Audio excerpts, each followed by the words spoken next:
e scoggi, e mo, e sì, e gente drua, silenziosa e dura.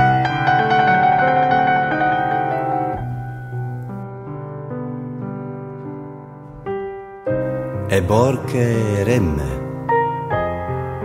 e pomati e tremagi, e cagianche, e erbi do viva, e vento, che da levante e da ponente o infuria.